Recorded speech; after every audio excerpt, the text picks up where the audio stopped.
Hello, ఈరోజు air ఫ్రైయర్లో mutton చేసుకుందాము. చాలా మందికి ఒక మిత్ ఉంటుంది, అసలు ఎయిర్ ఫ్రైయర్లో మటన్ అవుతుందా అనేసి.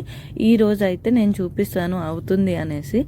ఏంటంటే నేను ముందు రోజు నైట్ మొత్తం మసాలాస్, కారం, ఉప్పు, ధనియాల powder, jeera powder and garam masala, పెరుగు, నిమ్మకాయ రసం, కొంచెం ఆయిల్, అల్లం వెల్లుల్లి పేస్ట్ ఇవన్నీ వేసుకొని మంచిగా కలుపుకోవాలి. ఆ పేస్ట్ అయిన తర్వాత నేను బయట నుంచి ఒక 2 LBs మటన్ టోటల్ బ్యాక్ లెగ్ది తీసుకొచ్చాను.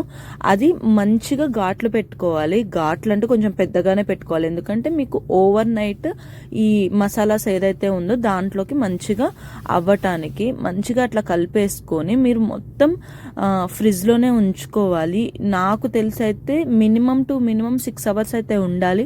నేనైతే 24 అవర్స్ అయితే పెట్టాను, అందుకోసమే అంత మంచిగా మసాలా దిగింది అనుకుంటున్నాను.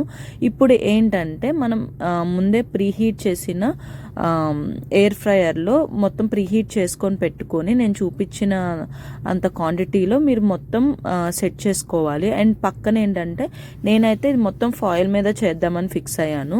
కింద కొన్ని వెజ్జీస్ వేసాను, ఎందుకంటే మరి ఓన్లీ మీట్ అది ఎంతో అవ్వదన్న విషయం మాకు తెలుసు. అందుకోసం కొంచెం వెజ్జీస్ కూడా ఉంటే కలుపుకొని తినొచ్చు కదా అనేసి ఇట్లా మనం మొత్తం ర్యాప్ చేసుకోవాలి, ఎందుకంటే మీకు మీట్లో నుంచి చాలా వాటర్ వస్తుంది. అందుకోసం అని ఇప్పుడు ఏంటంటే 350 ఫారెన్ హీట్లో మనము 1 అవర్ పెట్టుకున్నాను నేను. అట్లా నేను అయిపోయినప్పుడల్లా ప్రతిసారి ఒక 1 అవర్ పెంచుకుంటా లిటరల్లీ 4.5 అవర్స్ పెట్టాను.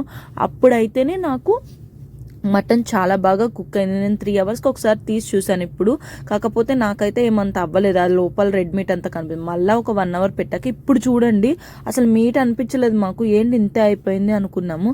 కానీ టేస్ట్ అయితే చాలా బాగుందండి, ఒక్కసారి మీరు ట్రై చేయండి. మేమైతే ఇది పీటా బ్రెడ్లో పెట్టుకొని తిన్నాము. ఇక్కడ అమెరికన్ స్టైల్లో మనం నార్మల్గా అయినా తినొచ్చు. మీరు ట్రై చేసి ఎలా ఉందో కామెంట్ సెక్షన్లో